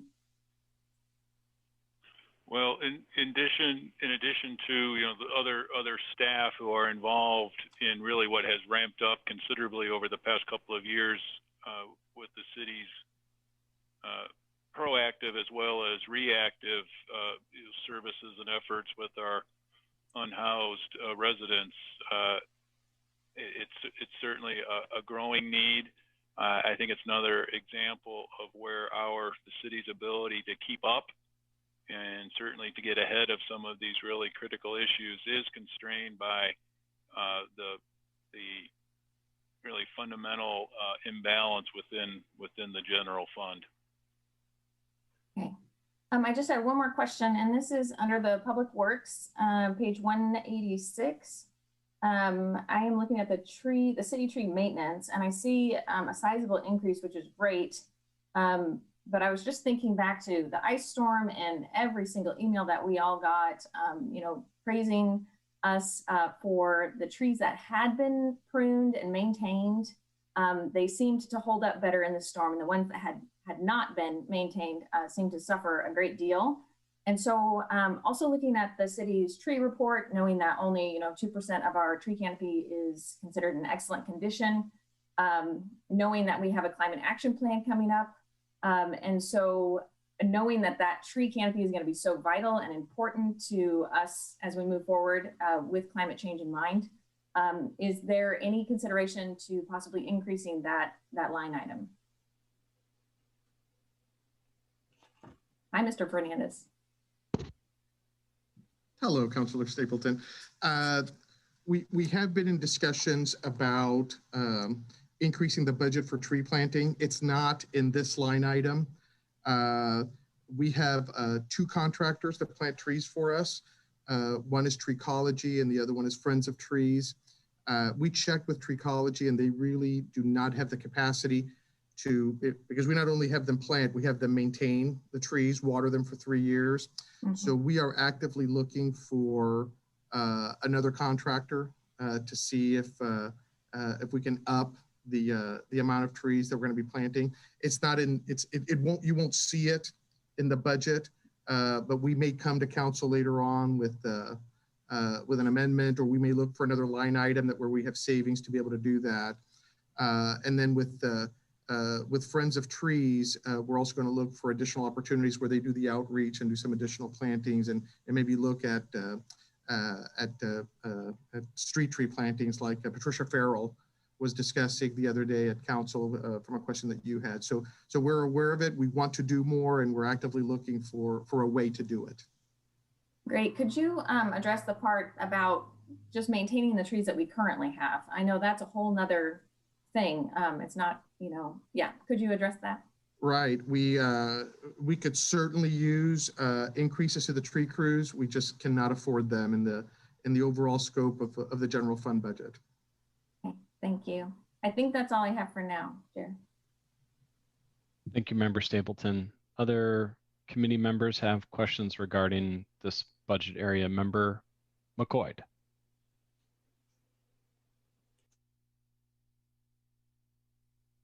You are on mute. Sorry. I always do it backwards. I look at that thing and think unmute and anyway. It's a question about alignment in some of these programs, and I thought I understood it, but I guess I don't. Like the Salem Public Library, every alignment is less or least. And why would that be? I mean, that seems like a negative to me, but I'm not sure I understand what it means, I guess. Great question, Member McCoy. And it really goes back to what I was saying earlier regarding the youth development programs. So while the library is essential to probably welcome and livable community, it'll score the highest there. In other areas, natural environment stewardship, safe community infrastructure, it's not going to score as high. So overall, the alignment is lower. But if you dig down into the detail a little bit, you'll see it's essential to probably welcome and livable community. Where would I see that? You wouldn't see it in the budget book. You wouldn't see it there. We have the little check mark showing that it has an influence in the multiple areas. So which page are you looking at in particular? 181. It's just all the little line items for the Salem Public Library, and it's less, least, least. Sure. So you can see that on the check boxes on the far right, welcome livable community, all of them are checked. Whereas if you go a little bit more to the left, infrastructure, you don't see check marks except for welcoming library spaces, their actual facility. That's what their program is for their facility. The other areas, they just score lower as far as the PBB scoring. Okay. If you're interested, I'm happy to share the detail by program where you can see the numbers, because then you'll see that welcome livable, you'll see a 4, and the other areas you'll see 1s or 2s or 0s. So if it's not patently obvious, how is it useful for a citizen that looks at this? My comment. Understood.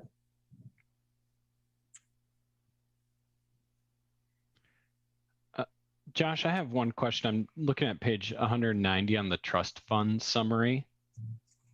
And this is just building off the ARPA conversation. The idea was that $8.1 million was being held in a trust fund that would be spent after being allocated sometime later.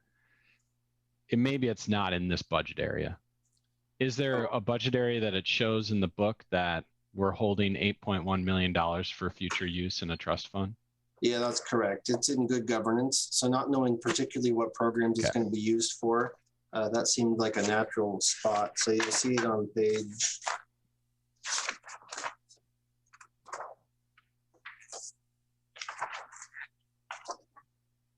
One second.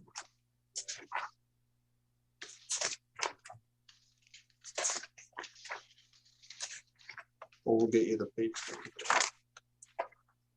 But it's in good governance. Okay, I would agree. That would be a good place to put it. Thank you for answering the question. Any other questions for city staff on the welcome and livable community result area? Member Nordyke. Thank you. As I said, this is a subject near and dear to my heart. So over the last year, we have had a pandemic, a wildfire, and an ice storm.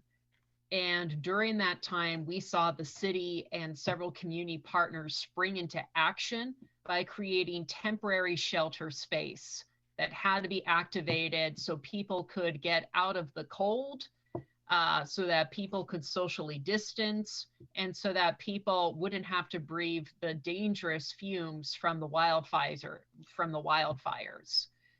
And I'm curious, that funding for temporary shelters, including the staffing and the security, leasing spaces, and most recently, we just bought a bunch of pallets.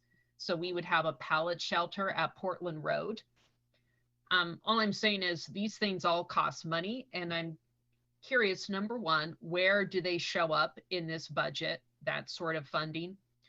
And number two, has the city budgeted for the purchase of any additional pallet shelters? Because I've toured the pallet shelter areas already, and I have a feeling that those are going to be a hit, that they're going to be successful, and that we may want to buy more of them, or something like that to help move more people off the streets, out of our parks, and into a place that is safe and dry where they can stabilize.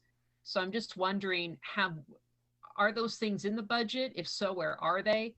Are we budgeting for more temporary shelter space? Are we budgeting for the staffing of places like the pallet shelter? And are we budgeting to buy more pallet shelters? So it's a lot of questions. I'm happy to restate them as needed. I can answer part of that. So on page 183, you'll remember we had an errata sheet that separated out the HRAC program into the homeless programs and grants. That's where that funding would appear.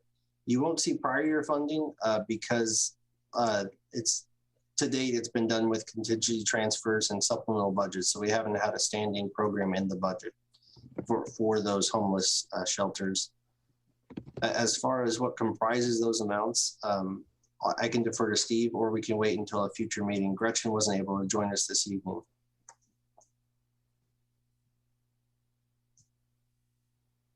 I'd like to come back to the budget committee with a full listing, full response to the question. No problem. That makes sense. I'm intrigued to hear that we were using contingency funds rather than having a standing light item for some of these things. And the reality is that we're doing what we can to reduce homelessness, but we're not going to reduce it in the next year. We're not going to go to zero in the next year. So does it make sense to continue to draw out of contingency funds when we know that every year we're going to have cold winters, cold, wet winters, and possibly, who knows what will come next after everything that's been thrown at us. So I'm just wondering aloud, does it make sense that we pull from a contingency fund for shelters and pallets and things like that when we know that homelessness is going to continue until we can get more permanent housing online? So I raise that as food for thought, and of course, after we have additional input and information from city staff. Thank you. And just to clarify, the supplemental budget and contingency transfers of the scale that we saw this last year were really in response to the pandemic and specifically to address those issues. Previously, it's been much smaller amounts to address warming shelters and things like that. Thank you. Member Phillips. Yeah, just a comment to kind of support the comments of Councilor Nordyke, Member Nordyke. I think that, COVID's not going to go away. So I appreciate the clarification that this was contingency. But I think almost all the councilors now have had a chance to tour the Pavilion managed shelter, and managed campsites work. So, I mean, at some point we have to, it's not just up to the city of Salem, but we have to do our part to make sure that we come together as a community and move in that direction to meet the temporary need that exists. So I want to get that on the record. I support managed camps. We're seeing the consequences in Cascade Gateway and Wallace Marine of not having managed campsites. So, somebody's going to have to pay for it. And I don't want it to only be us, but we need to do our part as well. Thank you, Member Phillips. I'm going to poll the group one more time before we ask Josh to move on to the next area. Okay, Josh, please proceed.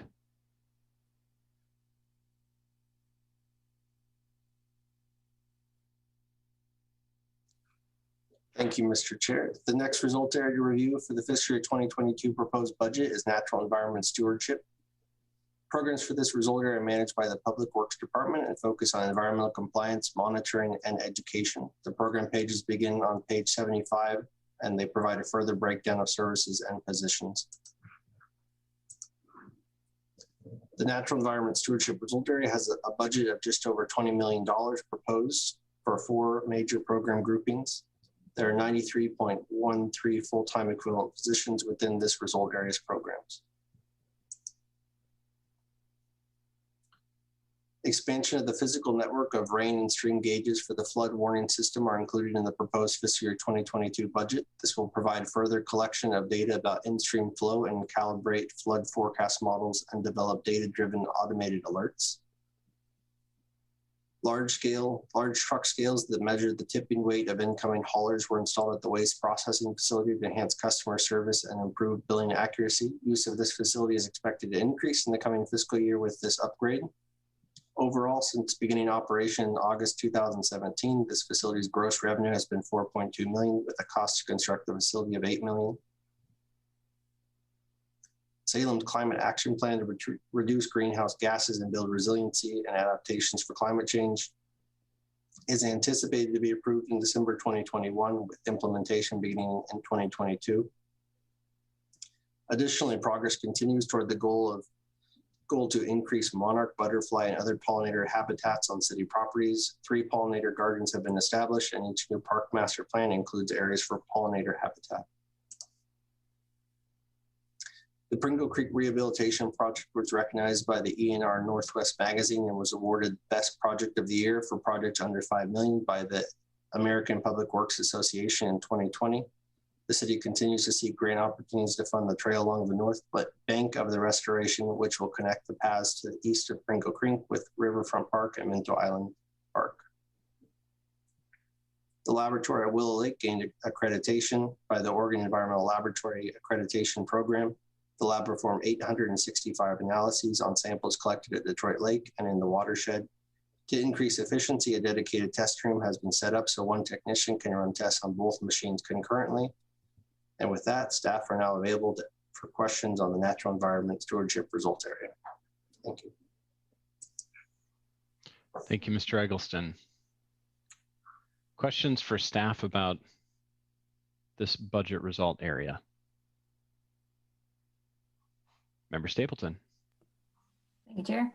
I just had a quick question on page 91 under the general fund programs. The climate action plan, I understand the $150,000 this last year that council set aside to get this going, but I don't see anything in it for this year. And I understand that to one point, but my other point is that I'm guessing that the Climate Action Task Force is going to come to us with a myriad of things that we can do to address climate change.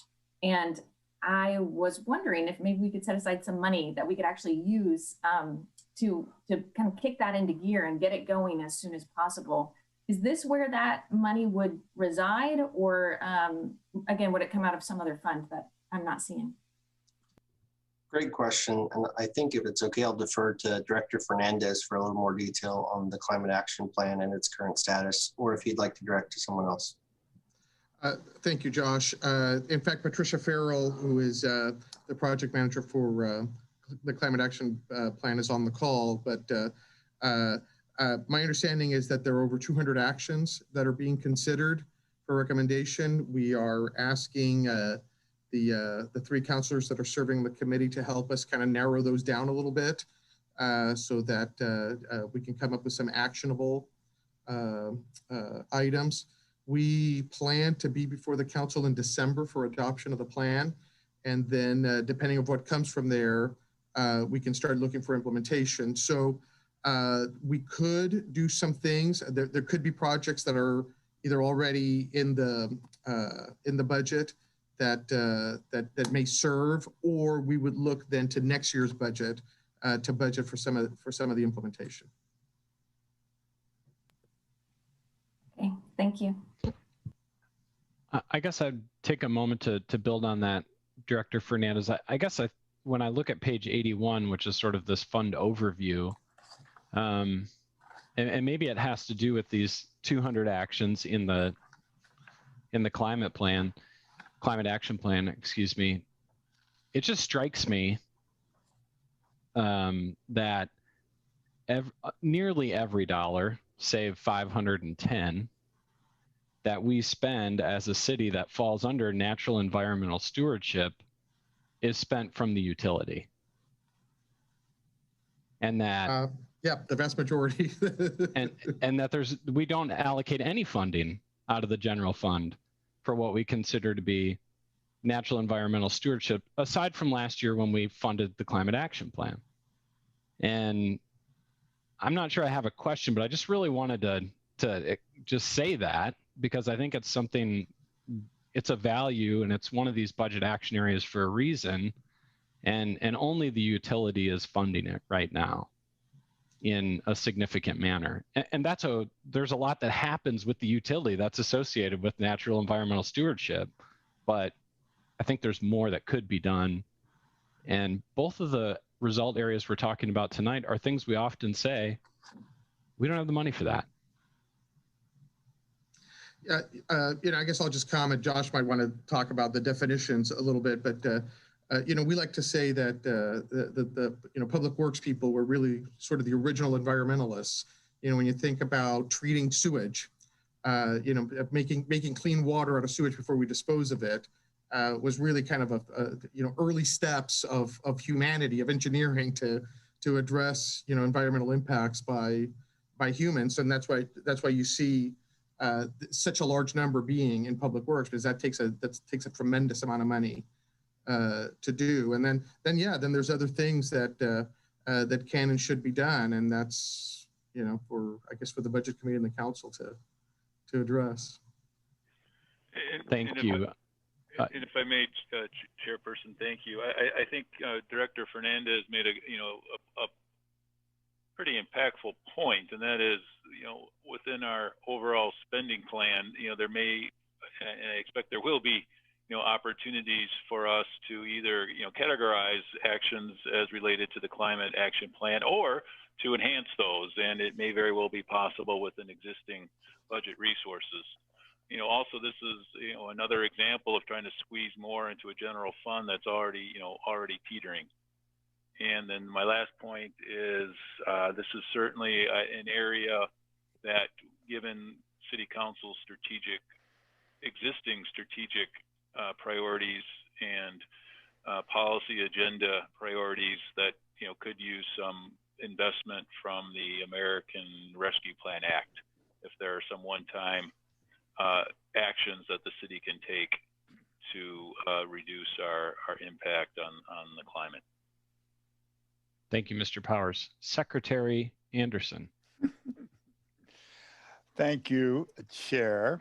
I'm one of the 3 counselors on the Climate Action Task Force, and the 3 counselors and our consultant and the folks from Public Works who have been helping with us with this are meeting tomorrow in the afternoon we're down from 211 to 104 items.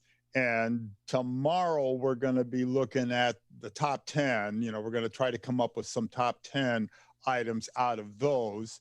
I've got the list here. I haven't looked at it all because I've been trying to look at the budget today. But each one of these, our top 10, it's going to take money.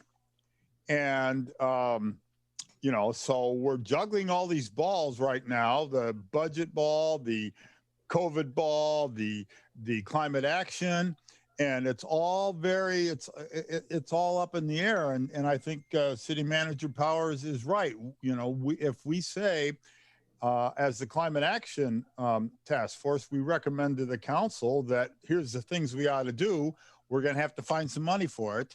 And one of the things we have done is also, or in the process of doing, is kind of a cost-benefit analysis. So, to the effect that spending some money now might save money down the future on various things. And all of that doesn't even look at the moral and actual imperative to do something about the crisis that is facing us and is only going to get worse. So those are all hard issues, and the council is going to have to make some real hard decisions coming up soon. But we're going to have to get money for it, and where we get it, who knows? Thank you, Mr. Anderson. Member Nordyke. Thank you very much. Chair Teagan, I appreciate you highlighting the issues about how and where we set aside funding for climate action. One question that I have is, do we have any budgeting, any funding set aside for future wildfire responses or other extreme weather responses?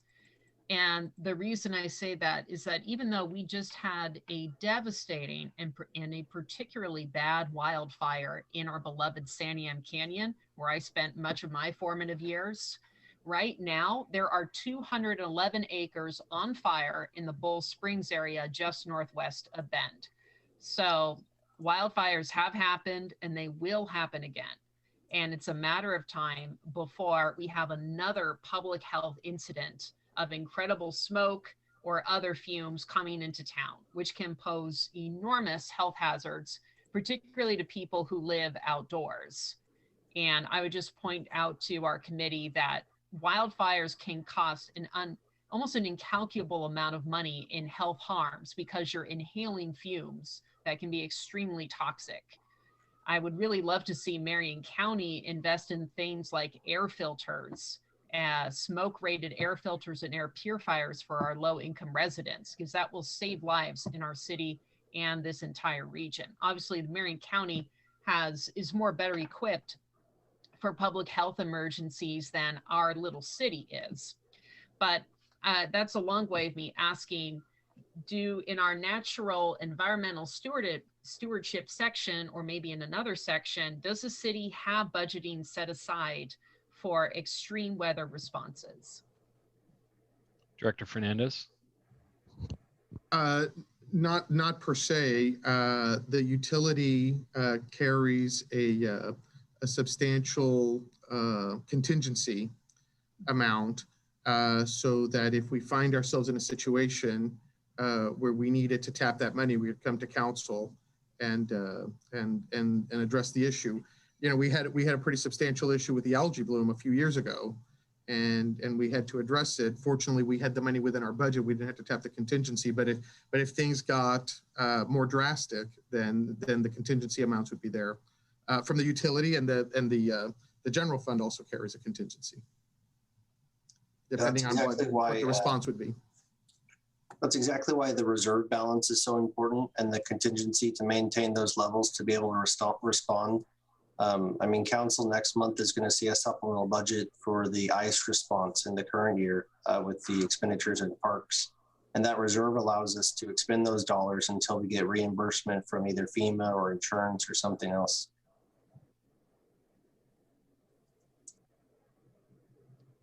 Okay, any other questions from the floor for city staff about natural environmental stewardship?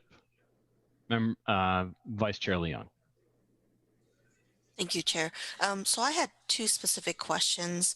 On page 90, there's the natural resources education and outreach, and it looks like they're from this year in comparison to last year, there's about almost $20,000 decline. What is the natural resources education and outreach, and why are we seeing a decrease in that? That's my first question.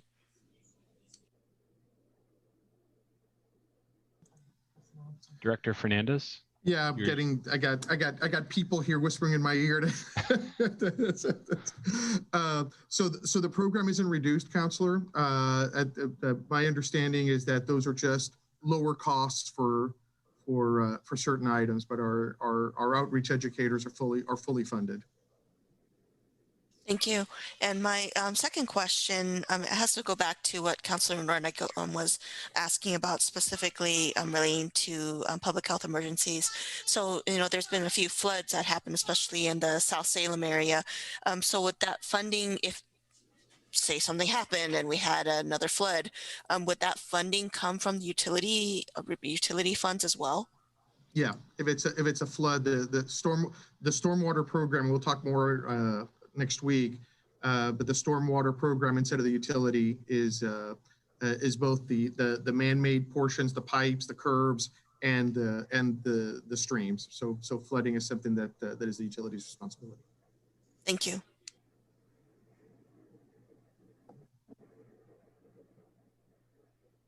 Chair Tigan, if I may. Mr. Barron. In your budget book on page 251 is a summary we created to help give the viewer some perspective on the relative weight our dollars dedicated to each of the 6 result areas, in addition to the source of those expenditures by the 25 funds that we maintain in the in our general ledger. So 2 of the questions that I've heard tonight could be answered by this simple chart. The $8 million that is in the 400 trust accounts is shown at the bottom of the first column under good governance. And so that's where we've put those dollars. And then to Chair Tigan's question about the utility paying for all of natural environment, if you take a look at the second column, clearly you can see that the 20 million is coming from the utility, with only a $5,000 coming from trust, and just it looks like $510 from the general fund. So we hope that this chart will give some guidance for not only how in the bottom right number, that's the 657.5 million that has been present in each of the presentations. And now you can see by the 6 result areas and the 25 funds, how those expenditure dollars are allocated, and then they all total the 657.5 million. Thank you. Thanks for that explanation. That's really helpful. I think seeing all those numbers on one page is super useful. If we're feeling as a group we're ready to close out natural environmental stewardship, been going for a couple solid hours this evening, and the marathon is yet not run. So we can switch to the final item tonight under special orders of business as an opportunity for the committee to continue any earlier discussions. I think we've been doing pretty well already, or introduce an issue or concern for the committee's consideration.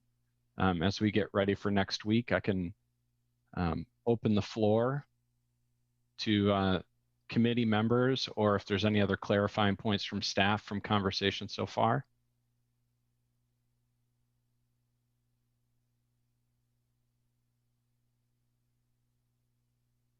I think in terms of information back from city staff that we've discussed tonight, I think a breakdown on the general fund portions of the ARPA reimbursements, for lack of a better term, and it sounded also like some of the information that Member Nordyke had asked about the HRAP program and other similar spending on homelessness issues. And then also please call volume when we're talking about that, when we get to safe community. Very good. Thank you. Chair, could we also get an itemized list for the 5.6 of the reimbursement? Just, and it doesn't have to be like a detail, just a little bit more, like what does this mean? And that's for clarity. For on the ARPA particular, the COVID expense reimbursements. Yes. Yep, we can provide that. Thank you. I guess the other thing is, Josh, to pick up on a conversation you and I had, I believe next week we'll be discussing the CIP. Is there any information you want to give the budget committee right now in preparation for that conversation, either you or Director Fernandez? Nothing at this time, other than we'll be getting you the document hopefully on Friday. Please let me know if you want a hard copy. Otherwise, we'll be sending it out digitally for your review. Okay, to-do item for the committee members. Okay, well, I want to thank everyone for the robust conversation. Oh, Secretary Anderson. Thank you very much. I see that we're not discussing the safety aspects at the next meeting, but I am curious as to the school resource officer situation where we're having reassigning 9 officers to various places in the department. And I'd like some further explanation of that, including that well, that's just enough for right now. And when it comes up, I'd really like some discussion of this, and especially in light of the audits, which was done by former police people saying, well, we need 60 more officers now. So that all that kind of stuff needs to be discussed at some point. Thanks. Thank you, Mr. Anderson. Chief Womack, are you able to provide that information to the committee, not next week, but in preparation for the week after? Absolutely. Okay, thank you. I'll close out with a thank you for the robust conversation. I'm going to read one more scripted item on our public testimony for future budget items, and that should bring us close to adjournment. The Budget Committee has set aside time for public comment to address items not on the agenda. Each individual testifying will be limited to no more than 3 minutes. Is there anyone present who'd like to provide testimony regarding items not on our agenda tonight? Okay, seeing none, if there's no other business for the Budget Committee this evening, meeting is adjourned. Thanks for everyone's time. We'll see you next Wednesday. Thank you, everyone.